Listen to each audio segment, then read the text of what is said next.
ನಮ್ಮ ಊರಿಗೆ ಒಂದ್ಸಲ ನೀವು ಬರಬೇಕು. ಎಂತ ಚಂದದ ಊರು, ಎಂತ ಚಂದದ ಜನಗಳು. ನೀವು ಒಮ್ಮೆ ನಮ್ಮೂರಿಗೆ ಬಂದ್ರೆ ಉಂಟಲ್ಲ. 3, 2, 1.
ಭಾಳ ಖುಷಿ ಕೊಡ್ತದೆ. ಯಾಕಂತ ಹೇಳಿದರೆ ಎಲ್ಲದಕ್ಕೂ ನಮ್ಮ ಇಲ್ಲಿನ ಯೋಗ ಬಂಧುಗಳು ಒಂದು ಯಾವುದು ಪ್ರಾತ್ಯಕ್ಷೆ ಆಗಿರ್ಬೋದು, ಇಲ್ಲಿ ನಮ್ಮ ಯಾರು ದಯಾನಂದ ಅಣ್ಣ ಮತ್ತು ಸುಮಾಕ ತುಂಬ ಖುಷಿ ಆಗ್ತಾ ಉಂಟು. ಯಾಕಂದರೆ ಉತ್ತಮವಾದ ಸಂಘಟನೆ ಉಂಟು ಇಲ್ಲಿ ಸಂಪದಲ್ಲಿ. ಇಲ್ಲಿ ಬರೋದೇ ಒಂದು ತುಂಬ ಖುಷಿ ಆಗ್ತದೆ. ಯಾಕಂದರೆ ಎಲ್ಲ ಶಿಕ್ಷಕರಿಗೆ ಕೊಡುವಂಥ ಗೌರವವನ್ನು ತುಂಬ ಕೊಡ್ತಿದ್ದಾರೆ ಇಲ್ಲಿ ಎಲ್ಲರೂ. ಹಾಗೂ ಇಲ್ಲಿಯ ಸಂಖ್ಯೆ ನೋಡುವಾಗ ತುಂಬ ಖುಷಿ ಆಗ್ತಾ ಉಂಟು. ಯಾವ ಶಾಖೆಯಲ್ಲಿ ಕೂಡ ಇಷ್ಟು ಸಂಖ್ಯೆ ಇಲ್ಲ. ಮತ್ತು ಇಲ್ಲಿನ ಸಂಚಾಲಕರಿಗೆ ಎಲ್ಲ ನಮ್ಮ ಮನಸ್ಸಿನಲ್ಲಿ ಸದಾ ಹಚ್ಚ ಹಸಿರಾಗಿ ಉಳಿಯುವಂತಹ ದಿನ. ಯಾಕೆ ಗೊತ್ತಾ? ಇಲ್ಲಿರುವವರು ಯಾರೂ ಸಹ ನಮ್ಮ ಯೋಗ ಬಂಧುಗಳಲ್ಲ, ನಮ್ಮ ಮನೆಯವರು. ಇದು ನಾವು ಕಂಡುಕೊಂಡಂತಹ ಸತ್ಯ. ಒಂದು ಶಾಖೆಯಲ್ಲಿ ಸಹ ತರಗತಿಯನ್ನು ಮಾಡದಂತಹ ನನ್ನನ್ನು ಶಿಕ್ಷಕನಾಗಿ ಗುರುತಿಸಿ ಇವತ್ತು ನಿಮ್ಮ ಮುಂದೆ ತಂದು ನಿಲ್ಲಿಸಿದ್ದಾರೆ ಅಂತಾದರೆ ಅದಕ್ಕೆ ಮೂಲ ಕಾರಣ ಪ್ರಾತಸ್ಮರಣೀಯರಾದ 4 ಜನ. ಅವರು ಮೊದಲನೆಯವರು ನನಗೆ ಯೋಗ ಶಿಕ್ಷಣವನ್ನು ನೀಡಿದ ನನ್ನ ಯೋಗ ಶಿಕ್ಷಕರಾದ ಶ್ರೀಯುತ ವಸಂತಣ್ಣನವರು. ಎರಡನೆಯವರು ಜಿಲ್ಲಾ ಸಹ ಸಂಚಾಲಕರಾದ ಯೋಗೀಶಣ್ಣನವರು. ಮೂರನೆಯವರು ಶ್ರೀಯುತ ಕೃಷ್ಣಾನಂದ ಅಣ್ಣನವರು, ಪುತ್ತೂರು ತಾಲೂಕು ಸಂಚಾಲಕರು. 4ನೆಯವರು ಹರಿಪ್ರಸಾದ್ ಅಣ್ಣನವರು.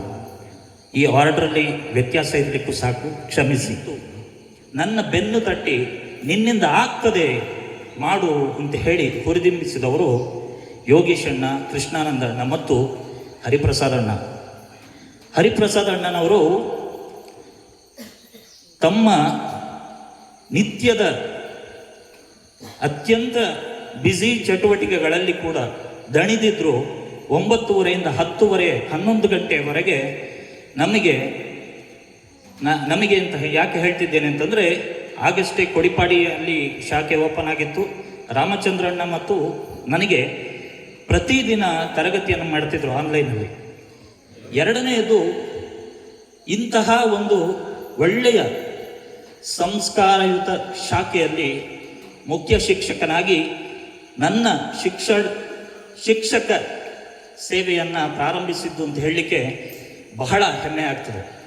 ಯಾಕೆಂತ ಹೇಳಿದರೆ, 1 ವರ್ಷದ ಅವಧಿಯಲ್ಲಿ ಆರ್ಯಾಪಿನಲ್ಲಿ ಶಾಖೆಯನ್ನು ಪ್ರಾರಂಭಿಸಿ ಈಗ ಸೆಂಟ್ಯಾರಿನಲ್ಲಿ ಕೂಡ ಬರುವ ವಾರ ಮತ್ತೊಂದು ಶಾಖೆಯನ್ನು ಪ್ರಾರಂಭ ಮಾಡಲಿಕ್ಕೆ ಹೊರಟಿದ್ದಾರೆ. ಇದು ಚಿಲ್ಲರೆ ವಿಷಯ ಅಲ್ಲ. ಇಲ್ಲಿ ಏನಾದರೂ ಕಾರ್ಯಕ್ರಮಗಳಾಗ್ತದೆ ಅಂತಾದರೆ, ಅಥವಾ ಈ ತಾಲೂಕು ಮಟ್ಟದಲ್ಲಿ ಜಿಲ್ಲಾ ಮಟ್ಟದಲ್ಲಿ ಕಾರ್ಯಕ್ರಮ ಆಗ್ತದೆ ಅಂತಾದರೆ ಆರ್ಯಾಪಿನವರಾಗಿರ್ಬೋದು ಅಥವಾ ಸಂಪ್ಯದವರಾಗಿರ್ಬೋದು, ಯಾವುದರಲ್ಲೂ ಹಿಂದೆ ಇಲ್ಲ. ಪ್ರತಿ ಒಂದರಲ್ಲೂ ಪ್ರಾತ್ಯಕ್ಷಿಕೆ ಆಗಿರ್ಬೋದು ಅಥವಾ ಕಾರ್ಯಕ್ರಮ ನಿರೂಪಣೆ ಆಗಿರ್ಬೋದು, ಅನುಭವ ಹಂಚಿಕೆ ಆಗಿರ್ಬೋದು, ಅಥವಾ ರಂಗೋಲಿ ಆಗಿರ್ಬೋದು, ಅಥವಾ ವೇದಿಕೆ ಸಿದ್ಧತೆ ಆಗಿರ್ಬೋದು, ಪ್ರತಿ ಒಂದರಲ್ಲಿ ಕೂಡ ಅವರಿದ್ದಾರೆ. ಇವತ್ತು ಉಳಿದದ್ದೆಲ್ಲ ಈಗಾಗಲೇ ಬಂದಂಥ ಶಿಕ್ಷಕರು ಹೇಳಿದರು. ನಾನು ಇನ್ನೊಂದು ವಿಷಯವನ್ನು ಹೇಳಲೇಬೇಕಾಗ್ತದೆ. ಅಶೋಕಣ್ಣ ಮತ್ತು ಸತೀಶಣ್ಣ ಇಬ್ಬರೂ ಸಹ ಶಿಕ್ಷಣ ಪ್ರಮುಖರಾದವರು. ಯಾವುದೇ ಹಮ್ಮು ಬಿಮ್ಮುಗಳಿಲ್ಲದೆ, ಏನನ್ನೂ ಅರಿಯದ ನನ್ನೊಟ್ಟಿಗೆ ಅವರು ಸಹಶಿಕ್ಷಕರಾಗಿ ಕೆಲಸ ಮಾಡ್ತಾರೆ, ಸೇವೆ ಸಲ್ಲಿಸ್ತಾರೆ. ಇದು ಸಾಮಾನ್ಯದ ವಿಷಯ ಅಲ್ಲ. ಇದನ್ನು ಪ್ರತಿಯೊಬ್ಬರೂ ಅರ್ಥ ಮಾಡಿಕೊಳ್ಬೇಕು. ಸಮಿತಿಯಲ್ಲಿ ಪ್ರತಿಯೊಬ್ಬರೂ ಒಂದೇ ರೀತಿಯವರು. ಇಲ್ಲಿ ಮೇಲೆ ಕೆಳಗೆ ಅಂತಿಲ್ಲ. ನಾನು ಪ್ರತಿ ಸಲ ಕೃಷ್ಣಾನಂದಣ್ಣನಲ್ಲಿ ಮಾತಾಡುವಾಗಲೂ ಅವರು ಹೇಳ್ತಿರ್ತಾರೆ, ಸಮಿತಿಯಲ್ಲಿ ಪ್ರತಿಯೊಬ್ಬರು ಒಂದೇ ರೀತಿ. ಇವತ್ತು ನಾನು ಸಂಚಾಲಕ ಆಗಿರ್ಬೋದು, ನಾಳೆ ನೀವು ಸಂಚಾಲಕರಾಗಿರ್ಬೋದು, ಅಥವಾ ಇನ್ಯಾರು ಆಗಿರ್ಬೋದು, ಎಲ್ಲರೂ ಒಂದೇ ರೀತಿ. ನಾವೆಲ್ಲರೂ ಮಾಡುವುದು ಸಮಿತಿಯ ಸೇವೆ ಅಂತ ಹೇಳಿ ಇದನ್ನು ಪ್ರತಿಯೊಬ್ಬರು ಅರ್ಥ ಮಾಡಿಕೊಳ್ಬೇಕಾದಂಥದ್ದು. ಹಾಗಾಗಿ ನಮ್ಮಲ್ಲಿ ಮೇಲು ಕೀಳು ಅನ್ನುವುದಿಲ್ಲ.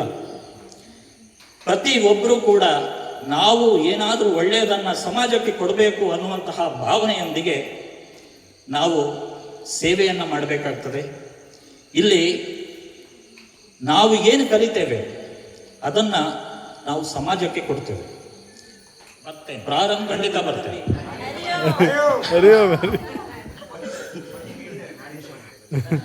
ಬರ್ತೇನೆ, ಖಂಡಿತ ಬರ್ತೇನೆ. ನಾನು ಬರ್ತೇನೆ ಅಂತ ಹೇಳೋದಿಲ್ಲ, ಬರ್ತೇವೆ. ಯಾಕೆಂತ ಹೇಳಿದ್ರೆ ನನ್ನ ನೆರಳು ಕೂಡ ನನ್ನ ಹಿಂದೆ ಬರ್ತೇನೆ. ಹಾಗಾಗಿ ನಾವು ಏನು ಕಲಿತೇವೆ ಅದನ್ನು ಸಮಾಜಕ್ಕೆ ನೀಡುವ ಆಗ್ಬೋದಾ? ನಿಮ್ಮೆಲ್ಲರ ಸಹಕಾರ ನನ್ನೊಟ್ಟಿಗಿದೆ ಅಂತ ಹೇಳಿ ಭಾವಿಸ್ತಾ ಅವಕಾಶ ಕೊಟ್ಟ ಸಮಿತಿಗೆ ಒಂದೆರಡು ಮಾತನ್ನು ಆಡಲಿಕ್ಕೆ ಸಮಯಾವಕಾಶ ಕೊಟ್ಟ ಸಂಪ್ಯ ಶಾಖೆಗೆ ಮತ್ತು ಎಲ್ಲ ಮಹನೀಯ ಬಂಧುಗಳಿಗೆ ವಂದಿಸ್ತಾ ನನ್ನೆರಡು ಮಾತನ್ನು ಆ ಶಾರದಾಂಬೆಯ ಚರಣಕ್ಕೆ ಅರ್ಪಿಸ್ತಾ ಇದ್ದೇನೆ. ಹರಿ ಓಂ.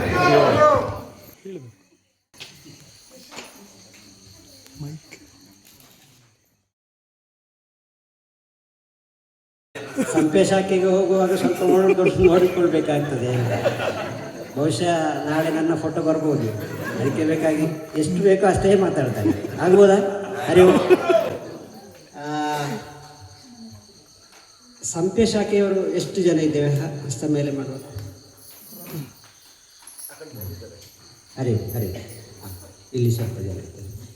ನಿತ್ಯ ಇಲ್ಲ, ಯಾವಾಗಾದ್ರೂ ಒಮ್ಮೆ ಬರುವುದು ಅಂತ ಹೇಳುವಂಥವರು ಸಂಕೋಚ ಬೇಡ. ನಿಮ್ಮ ಮುಖ್ಯ ಶಿಕ್ಷಕರು ನಮ್ಮ ಜೊತೆ ಇದ್ದಾರೆ. ಯಮ ನಿಮಗೆ ಕರೆಕ್ಟಾಗಿ ಹೇಳ್ಕೊಟ್ಟಿದ್ದಾರೆ ಅವರು. ವಸಂತಣ್ಣ ಯಾವಾಗ ಬರ್ತಾರೆ? ಆಯ್ತು ಕೆಳಗೆ. ಯಾಕೆ ಇದನ್ನು ಎತ್ತಿಸಿದೆ ಅಂತ ಹೇಳಿದ್ರೆ, ಕೇವಲ ಜ್ಞಾನೇಶನ ಕರೆದಾಗ ಮಾತ್ರ ನಾನು ಬರೋದು, ಅಥವಾ ಅವರು ಆರ್ನ ಕಾಟ ತಡೆಪ್ಪಿಜು ಮಾರೆ ಅಂತ ಹೇಳಿ ಬರುವಂಥವರು. ಯಾಕೆ ಅಂತ ಹೇಳಿದರೆ, ನಮಗೆ ಆ ಬದಲಾವಣೆ ಅನುಭವ ಆಗ್ತದೆ. ಯಾಕೆಂತ ಹೇಳಿದರೆ, ನಿತ್ಯ ಉಸಿರಾಟ ಮಾಡುವವರು ಮನೆಯಲ್ಲಿ ನೀವು ಮಾಡೋದೇ ಇಲ್ಲ. ನೀವು ಬರದಿದ್ದವರು ನಾನು ಮನೆಯಲ್ಲಿ ಮಾಡ್ತೇನೆ ಅಂತ ಹೇಳುವಂಥದ್ದು ಶುದ್ಧ ಸುಳ್ಳು. ಅದು ಆಗೋದೇ ಇಲ್ಲ. ಯಾಕೆಂತ ಹೇಳಿದರೆ ನಾನೇ ಅದಕ್ಕೆ ಕಾರಣ. ಮನೆಯಲ್ಲಿ ಮಾಡಲಿಕ್ಕೆ ಆಗೋದಿಲ್ಲ. ಏನು ಆ ಬದಲಾವಣೆ, ನೀವು ನಿತ್ಯ ಉಸಿರಾಟ ಮಾಡಿ ಯಾವಾಗಾದರೂ ಒಂದು ದಿನ ಬಂದು ಇಲ್ಲಿ ಉಸಿರಾಟ ಮಾಡಿ, ಆ ಬದಲಾವಣೆ ನಿಮಗೆ ಅನುಭವ ಆಗ್ತದೆ. ಯಾವ ರೀತಿ ಅಂತ ಹೇಳಿದರೆ, ಆ ಉಸಿರಾಟವನ್ನು ತುಂಬಿಸಿಕೊಳ್ಳುವಂಥ ಶಕ್ತಿ ನಿಮಗೆ ಬದಲಾಗ್ತದೆ ದಿನದಿಂದ ದಿನಕ್ಕೆ. ಅಂದರೆ ನಮ್ಮ ಶ್ವಾಸ ಚೀಲಗಳು ಅಷ್ಟು ಜಡವಾಗ್ತಾ ಹೋಗ್ತದೆ. ಆದ್ದರಿಂದ ಆ ಉಸಿರಾಟ ನಿತ್ಯ ನಿರಂತರ ಇರಬೇಕು. ಕೇವಲ ವಾರ್ಷಿಕೋತ್ಸವಕ್ಕೆ ನಾವು ಮಾತ್ರ ಇಲ್ಲಿ ಬರ್ತೇವೆ ಅಂತ ಹೇಳುವಂಥದ್ದು ಆಗಬಾರ್ದು. ಅದು ಸೀಮಿತ ಆಗಬಾರ್ದು. ನಿತ್ಯ ನಿರಂತರ ಇರಬೇಕು. ಆವಾಗ ಒಂದಷ್ಟು ಬದಲಾವಣೆ ಆಗಲಿಕ್ಕೆ ಸಾಧ್ಯ. ಬಹಳಷ್ಟು ವಿಚಾರಗಳನ್ನು ಲಕ್ಷ್ಮೀಕಾಂತಣ್ಣ ನಿಮಗೆ ಇಲ್ಲಿ ದಾರಿ ಎರೆದಿದ್ದಾರೆ. ಒಂದಷ್ಟು ಅವರೀಗ ಹೇಳಿದರು, ನಾನು ಹೀರೋ ಅಂತ ಹೇಳಿದರು. ಹೀರೋ ಹೌದು, ಆದರೆ ನಾವೆಲ್ಲ ಡೈರೆಕ್ಟರ್ಸ್, ಸುಮಾರು ಜನ ಡೈರೆಕ್ಷನ್ ಕೊಟ್ಟಿರ್ಬೋದು. ಆ ಹೀರೋಗೆ ಅವನಲ್ಲಿ ಒಂದು ಕ್ವಾಲಿಟೀಸ್ ಇರಬೇಕಲ್ಲ, ಹೌದಲ್ವಾ? ಆ ಹೀರೋ ಆಗಬೇಕಿದ್ರೆ ಅವನಲ್ಲಿ ಕ್ವಾಲಿಟೀಸ್ ಇರಬೇಕು, ಇಲ್ಲದ್ರೆ ಹೀರೋ ಆಗ್ಲಿಕ್ಕೆ ಸಾಧ್ಯವಾ? ಇಲ್ಲವೇ ಇಲ್ಲ, ಹೌದಲ್ವಾ? ಆದ್ದರಿಂದ ಅವರಲ್ಲಿ ಒಂದಷ್ಟು ಕ್ವಾಲಿಟೀಸ್ ಇದೆ. ಆ ಮೂಲಕ ಅವರು ನಿಮಗೆ ನಾವೇನು ಹೇಳಿದ್ದೇವೆ ಅದನ್ನು ಪ್ರಸ್ತುತಪಡಿಸುವಂಥದ್ದು, ಹೇಳುವಂಥ ವಿಶೇಷವಾದ ಕೆಲಸವನ್ನು ಮಾಡಿದ್ದಾರೆ. ಬಹಳಷ್ಟು ನಾನು ತಿಳ್ಕೊಂಡಾಗೆ ಒಂದಷ್ಟು ವಿಚಾರಗಳನ್ನು ನಿಮಗೆ ದಾರೆ ಎರೆದಿದ್ದಾರೆ, ಹೌದಲ್ವ? ವಿಶೇಷವಾಗಿತ್ತು. ನಾವು ಕಂಡ ಶಿಕ್ಷಕರಲ್ಲಿ ಲಕ್ಷ್ಮೀಕಾಂತಣ್ಣನವರು ವಿಶೇಷವಾಗಿರ್ತಕ್ಕಂಥವ್ರು. ಬಹುಶಃ ಇಷ್ಟು ಸಂಖ್ಯೆಯಲ್ಲಿ ಉಳಿದಿದೆ ಅಂತ ಹೇಳಲಿಕ್ಕೆ ಆ ಲಕ್ಷ್ಮೀಕಾಂತಣ್ಣನವರ ಆ ಟ್ಯಾಲೆಂಟೇ ಮುಖ್ಯ ಕಾರಣ ಆಗಿರ್ಬೋದು ಅಂತ ಹೇಳುವಂಥದ್ದು ನನ್ನ ಭಾವನೆ. ಪ್ರಾಣಾಯಾಮ ಕೋಶ ಆಟೋಮೆಟಿಕ್ ಆಗಿ ಬದಲಾವಣೆ ಆಗ್ತದೆ. ಆ ಪ್ರಾಣಾಯಾಮ ಕೋಶ ಸರಿಯಾಗಿ ಕೆಲಸ ಮಾಡಿದಾಗ ಮಾತ್ರ ನಿಮ್ಮ ಮನಸ್ಸು ಕೆಲಸ ಮಾಡ್ತದೆ. ನಿಮ್ಮ ಮನಸ್ಸು ಚೆನ್ನಾಗಿ ಕೆಲಸ ಮಾಡಿದಾಗ ನಿಮ್ಮ ಬುದ್ಧಿಶಕ್ತಿ ವಿಜ್ಞಾನಮಯ ಕೋಶ ಆಕ್ಟಿವೇಶನ್ ಆಗ್ತದೆ. ಈ 4 ವಿಚಾರಗಳು ಚೆನ್ನಾಗಿದ್ದಾಗ ನೀವು ಆನಂದಮಯ ಕೋಶಕ್ಕೆ ಹೋಗ್ತೀರಿ, ಎಲ್ಲವನ್ನು ಅನುಭವಿಸ್ಕೊಳ್ತೀರಿ. ಅದರಿಂದ ನನ್ನ ಒಂದು ಕಳಕಳಿಯ ವಿನಂತಿ, ನಾವು ಕೇವಲ ಅನ್ನಮಯ ಕೋಶದಲ್ಲೇ ಇದ್ದು ಅನುಭವಿಸಿಕೊಳ್ಳುವಂಥದ್ದಲ್ಲ, ಬದಲಾವಣೆ ತರುವ ಪ್ರಯತ್ನ ಆಗಬೇಕು. ಆನಂದಮಯ ಏನು ಅನ್ನಮಯ ಕೋಶದಿಂದ ಪ್ರಾಣಮಯ ಕೋಶಕ್ಕೆ ಹೋಗುವಂಥ ಕೆಲಸ ಆಗಬೇಕು. ಬಹುಶಃ ಈ 1 ವರ್ಷದ ಅವಧಿಯಲ್ಲಿ ನಾವು ಏನು ಕೇವಲ ಆಸನ ಮಾಡುವಂಥದ್ದು, ನಿತ್ಯ ನಾನು ಇಲ್ಲಿ ಬರುವಂಥದ್ದು ಪ್ರಯತ್ನದ ಜೊತೆಗೆ ನಮ್ಮಲ್ಲಿ ಒಂದಷ್ಟು ಬದಲಾವಣೆ ತರುವ ಪ್ರಯತ್ನ ಆಗಬೇಕು. ಈಗಾಗಲೇ ಅದರಲ್ಲಿ ಎಲ್ಲ ಬೀಜಗಳು ಇಲ್ಲಿ ಫಲಭರಿತವಾದ ಹಣ್ಣನ್ನು ಕೊಟ್ಟಿದೆ ಅಂತ ಹೇಳಲಿಕ್ಕೆ ನಾನು ಇಷ್ಟಪಡ್ತಾ ಇದ್ದೇನೆ. ಅದರಲ್ಲಿ ಸಂಪೆ ಶಾಖೆ ಕೂಡ ಒಂದು, ಬಹಳಷ್ಟು ಶಾಖೆಗಳನ್ನು ನೋಡಿದ್ದೇವೆ. ಆದರೆ ನಾವು ಕೊಟ್ಟ ಶಿಕ್ಷಣ ರೀಚ್ ಆಗಿದೆ ಅಂತ ಹೇಳಲಿಕ್ಕೆ ನಾನು ಇಲ್ಲಿ ಸಂತೋಷ ಪಡ್ತಾ ಇದ್ದೇನೆ. ಯಾಕೆಂತ ಹೇಳಿದರೆ ನಾನು ಇಲ್ಲಿ ಬಂದಾಗ ಇಲ್ಲಿ ಏನು ಶಿಕ್ಷಣಾರ್ಥಿಗಳ ಒಂದು ನಡವಳಿಕೆ ಇರ್ಬೋದು, ಅಲ್ಲಿ ಆ ಒಂದು ಸಂಘಟನೆ, ಆಮೇಲೆ ಆ ಜವಾಬ್ದಾರಿಯನ್ನು ಕೊಟ್ಟಾಗ ಚಾಚು ತಪ್ಪದೆ ಪಾಲನೆ ಮಾಡಿಕೊಳ್ಳುವಂಥ ಒಂದು ಗುರಿ ಬಹಳ ಸಂತೋಷ ಕೊಟ್ಟಿದೆ. ಇದು ಕೇವಲ ಇಲ್ಲಿಗೆ ಸೀಮಿತ ಆಗಬಾರ್ದು. ನನ್ನಲ್ಲಿರುವಂಥ ಎಲ್ಲ ವಿದ್ಯೆಗಳನ್ನು ಇನ್ನೊಬ್ಬರಿಗೆ ನೀಡಿದಾಗ ಮಾತ್ರ, ಈಗಾಗಲೇ ಲಕ್ಷ್ಮೀಕಾಂತಣ್ಣ ಹೇಳಿದರು, ನಾವು ಇನ್ನೊಬ್ಬರಿಗೆ ಕೊಟ್ಟಾಗ ಮಾತ್ರ ಅದರ ಆ ಸೇವೆಯ ಸಂಪೂರ್ಣ ಪ್ರಯೋಜನ ನಮಗೆ ಸಿಗುವಂಥದ್ದು. ಈ ನಿಟ್ಟಿನಲ್ಲಿ ನಾವು ಒಂದಷ್ಟು ಜನಕ್ಕೆ ಹೇಳುವ ಮುಖಾಂತರ, ಆ ಒಂದಷ್ಟು ಸಂಘಟನೆಯನ್ನು ಇನ್ನೂ ಗಟ್ಟಿ ಮಾಡುವ ಮೂಲಕ ಈ ಶಾಖೆದ ಬಗ್ಗೆ ಪ್ರಾರಂಭ ಮಾಡುವಾಗ ಹೇಳಬೇಕಾದ್ರೆ ಸುಮಾರು 1 ವರ್ಷ 3 ತಿಂಗಳ ಹಿಂದೆ ಸತೀಶ್ ಅಣ್ಣನವರು ಏನು ನಮ್ಮ ಲಾಫಿಂಗ್ ಬುದ್ಧ ಅಥವಾ ಬೇರೆ ಬೇರೆ ಹೆಸರುಗಳನ್ನು ಅವರಿಗೆ ಇಟ್ಟಿದ್ದಾರೆ. ಮೊನ್ನೆ ನನ್ನೊತ್ತಿಗೆ ಬೆಳ್ತಂಗಡಿಯಲ್ಲಿ ಬಂದಿದ್ರು, ಅಲ್ಲಿ ಅವರಿಗೆ ಟೆಡ್ಡಿ ಬೇರ್ ಅಂತ ಹೆಸರಿಟ್ಟಿದ್ರು ಅಲ್ಲಿ ಬಂದರು. ಅಂದರೆ ಎಷ್ಟೇ ಕಷ್ಟದ ಆಸನ ಮಾಡಬೇಕಿದ್ರು ಸಹ ಅವರು ನಗುಮುಖದೊಂದಿಗೆ ಮಾಡ್ತಾ ಇದ್ದಾರೆ ಅಂತ ಹೇಳಿ. ಸುಮಾರು 15 ತಿಂಗಳುಗಳ ಹಿಂದೆ ರಾಯಚೂರಲ್ಲಿ ಪ್ರಾಂತ ಪ್ರಶಿಕ್ಷಣ ಮುಗಿಸಿ ಬರಬೇಕಾದ್ರೆ ಅಲ್ಲಿ ರಾಯಚೂರಲ್ಲಿ ಹೇಳಿದ ಒಂದು ಮಾತಿತ್ತು ಪ್ರಾಂತ ಮುಗಿಸಿದವರಿಗೆಲ್ಲ, ನೀವು ನಿಮ್ಮ ಊರಿಗೆ ಹೋಗಿ ಒಂದು ಶಾಖೆಯನ್ನು ಪ್ರಾರಂಭ ಮಾಡಬೇಕು ಅಂತ. ಈ ಮಾತು ಇಲ್ಲಿ ಕೂತ್ಕೊಂಡ ಈ 4 ಪ್ರಶಿಕ್ಷಣ ಮುಗಿಸಿದ ಈ ಶಾಖೆಯ ಮುತ್ತುಗಳಿಗೆ ಸಹ ಗೊತ್ತಿರುವಂಥ ವಿಚಾರ, ಅವರಿಗೆ ಸಹ ಹೇಳಿದ್ದಾರೆ. ಸತೀಶಣ್ಣ ಅದನ್ನು ಸ್ವಲ್ಪ ಗಟ್ಟಿ ಮನಸ್ಸಲ್ಲಿ ತಗೊಂಡು ಪುತ್ತೂರಲ್ಲಿ ಬಂದು ನಾನೊಂದು ಶಾಖೆ ಪ್ರಾರಂಭ ಮಾಡಬೇಕು ಅಂತ ಹೇಳಿ.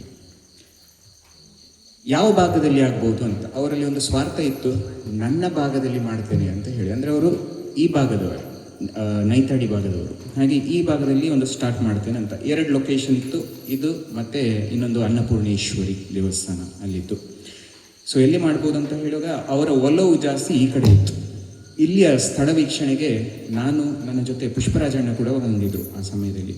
ಬಂದು ನೋಡಬೇಕಾದ್ರೆ, ಈ ಸ್ಥಳವನ್ನು ನೋಡಬೇಕಾದ್ರೆ ನಮಗೆಲ್ಲ ಸ್ವಲ್ಪ ಕಾಣುವಂಥದ್ದು ದೊಡ್ಡ ಸ್ಥಳಗಳು ಮಾತ್ರ. ಇಷ್ಟು ಚಿಕ್ಕ ಸ್ಥಳದಲ್ಲಿ ಎಷ್ಟು ಜನ ಕೂತ್ಕೊಳ್ಬೋದು? ಅದಕ್ಕಿಂತ ಜಾಸ್ತಿ ನಾನು ಬಂದು ಮೊದಲನೇದು ನೋಡಿದ್ದು ಅಲ್ಲಿ ಪಕ್ಕದಲ್ಲಿ ಗಿಡಗಳಿದೆ, ಒಂದು ಸ್ವಲ್ಪ ಕಣಿಯಾಗಿ ನೀರು ವೇಸ್ಟ್ ಎಲ್ಲ ನಿಂತಿದೆ, ಸೊಳ್ಳೆಗಳ ಉಪದ್ರ ಇರ್ಬೋದು ಅಂತ. ನಾನು ಸತೀಶಣ್ಣ, ಪುಷ್ಪರಾಜಣ್ಣ, ಅಶೋಕಣ್ಣನಲ್ಲಿ ಹೇಳಿದೆ, ಇಲ್ಲಿ ಸ್ವಲ್ಪ ಕಷ್ಟ ಮಾಡುವಂಥದ್ದು, ಉಳಿಲಿಕ್ಕಿಲ್ಲ ಶಾಖೆ ಅಂತ ಹೇಳುವಂಥದ್ದು, ಸಂಖ್ಯೆ ಬರಲಿಕ್ಕಿಲ್ಲ, ಬಂದರೂ ಉಳಿಲಿಕ್ಕಿಲ್ಲ ಅಂತ ಹೇಳುವಂಥದ್ದು ನನ್ನ ಮೊದಲನೆಯ ಆಲೋಚನೆ ಈ ಸ್ಥಳಕ್ಕೆ ಭೇಟಿ ನೀಡಬೇಕಾದ್ರೆ. ಆದರೆ ಆ ಸಂಪೂರ್ಣ ಏನು ಆಲೋಚನೆ ಇತ್ತು ಅದು ಕಂಪ್ಲೀಟ್ ಉಲ್ಟಾ ಆಗಿದೆ ಇವತ್ತು. ಅದ್ರ ಬಗ್ಗೆ ಎರಡು ಮಾತಿಲ್ಲ. ಯಾಕೆಂದರೆ ನಮ್ಮ ನಿರೀಕ್ಷೆ ಬೇರೆ ಇತ್ತು, ಆ ನಿರೀಕ್ಷೆಗೂ ಮಿಕ್ಕಿ ಇಲ್ಲಿ ಸಂಘಟನೆ ಬೆಳೆದಿದೆ ಅಂತ ಹೇಳಿಕ್ಕೆ ನಾನು ಇಚ್ಛೆ ಪಡ್ತೇನೆ. ಅದಕ್ಕೆ ಮೂಲ ಕಾರಣ ಈಗ ಡೈರೆಕ್ಟರ್ಸ್ಗಳು ಅಲ್ಲ, ಒಂದು ಹಂತಕ್ಕೆ ಹೀರೋ ಕೂಡ ಖಂಡಿತವೂ ಹೌದು, ಡೈರೆಕ್ಟರ್ಸ್ಗಳು ಖಂಡಿತ ಅಲ್ಲ, ಹೀರೋ ಹೌದು. ಆದರೆ ಆ ಹೀರೋಕ್ಕಿಂತ ಹೆಚ್ಚಿನ ಪಾತ್ರ ವಹಿಸಿದ್ದು ಈ ಶಾಖೆಯ ಎಲ್ಲ ಯೋಗ ಬಂದಿದೆ. ಯಾಕೆಂದರೆ ಆ ಡೈರೆಕ್ಟರ್ ಸ್ವಲ್ಪ ದಿನ ಡೈರೆಕ್ಷನ್ ಕೊಡ್ತಾರೆ, ಹೀರೋ ಒಮ್ಮೆಗೆ ಸ್ಟೇಜ್ ಮೇಲೆ ಬರ್ತಾರೆ, ಪರ್ಫಾರ್ಮ್ ಮಾಡ್ತಾರೆ, ಹೋಗ್ತಾರೆ. ಆದರೆ ಆ ಆಡಿಯನ್ಸ್ಗಳು ಶಾಶ್ವತವಾಗಿದ್ದರೆ ಮಾತ್ರ ಉಳಿಯುವಂಥದ್ದು. ಹಾಗೆ ಇದಕ್ಕೆ ಸಂಪೂರ್ಣ ಪಾತ್ರ ನೀವೆಲ್ಲರೂ ಸಹ, ಪ್ರತಿಯೊಬ್ಬರು ಸಹ. ಖಂಡಿತವಾಗಿ ಡೈರೆಕ್ಟರ್ಸ್ ಮತ್ತು ಹೀರೋ ಇದ್ದೇ ಇದ್ದಾರೆ, ಆದರೆ ಅದಕ್ಕಿಂತ ಹೆಚ್ಚಿನ ಶ್ರಮ ವಹಿಸಿದವರು ನೀವೆಲ್ಲರೂ ಸಹ. ಕೇವಲ ಈ ಶಾಖೆಯನ್ನು ಹುಟ್ಟಿ ಬೆಳೆಸುವುದರಲ್ಲಿ ಮಾತ್ರ ಅಲ್ಲ, ನಂತರದ ದಿನಗಳಲ್ಲಿ ಅಣ್ಣ ಹರಿಪ್ರಸಾದ್ ಅಣ್ಣ ಈಗ ಹೇಳಿದಾಗೆ ಎಲ್ಲ ವಿಚಾರ ಅವರು ಕವರ್ ಮಾಡಿ ಆಗಿದೆ, ನನಗೆ ಹೇಳಲಿಕ್ಕೆ ಯಾವುದು ಬಿಡಲಿಲ್ಲ.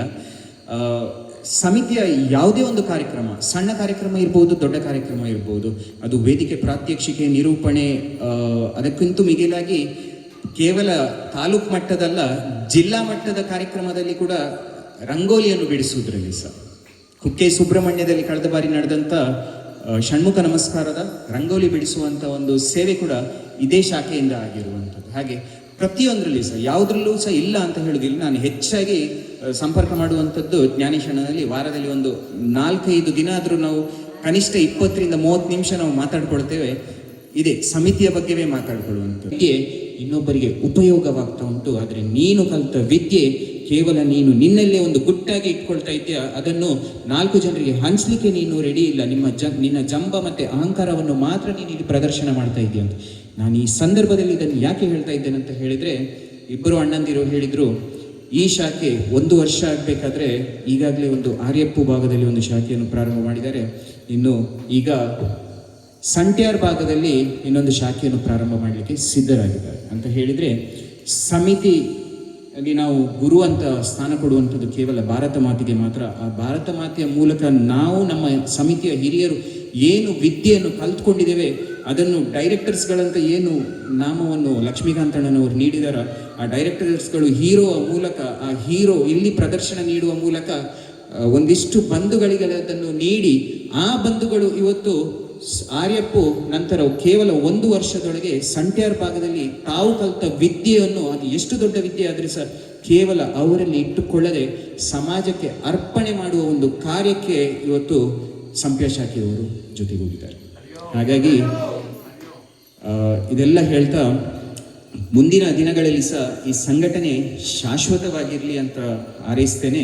ಹಾಗೆ ಮತ್ತೊಂದು ನೇರವಾಗಿ ಒಂದು ಸ್ವಲ್ಪ ಖಡಕ್ಕಾಗಿ ಹೇಳುವ ವಿಚಾರ ಏನಂತ ಹೇಳಿದರೆ, ಈ ಸಂಘಟನೆ ಕೇವಲ ಇವತ್ತಿಗೆ ಮಾತ್ರ ಸೀಮಿತಗೊಳಿಸಬೇಕು ದಯವಿಟ್ಟು. ಇದು ವಿನಂತಿ ನನ್ನದು. ಇದು ಪ್ರತಿ ಬಾರಿ ಯಾವುದೇ ಒಂದು ಶಾಖೆಗೆ ಹೋದರೆ ಸಹ ನಾನು ಹೇಳುವಂಥದ್ದೊಂದು ಮಾತು ಇದೆ. ಯಾರು ಬಹಳಷ್ಟು ದಿನಗಳ ನಂತರ, ಬಹಳಷ್ಟು ತಿಂಗಳ ನಂತರ ವಾರ್ಷಿಕೋತ್ಸವಕ್ಕಂತ ಇವತ್ತು ಬಂದಿದ್ದೀರಾ, ದಯವಿಟ್ಟು ನಿಮಗಾಗಿ ನಾಳೆ ದಿನ ಕೂಡ ನಿಮಗಾಗಿ ಬೇಡ, ನಮಗೋಸ್ಕರ ಬೇಡ, ನಿಮಗಾಗಿ ಈ ಸಂಘಟನೆ ಇನ್ನಷ್ಟು ಎತ್ತರಕ್ಕೆ ಬೆಳೆಸುವ ಒಂದು ಪ್ರಯತ್ನವನ್ನು ನೀವು ಮಾಡಿ.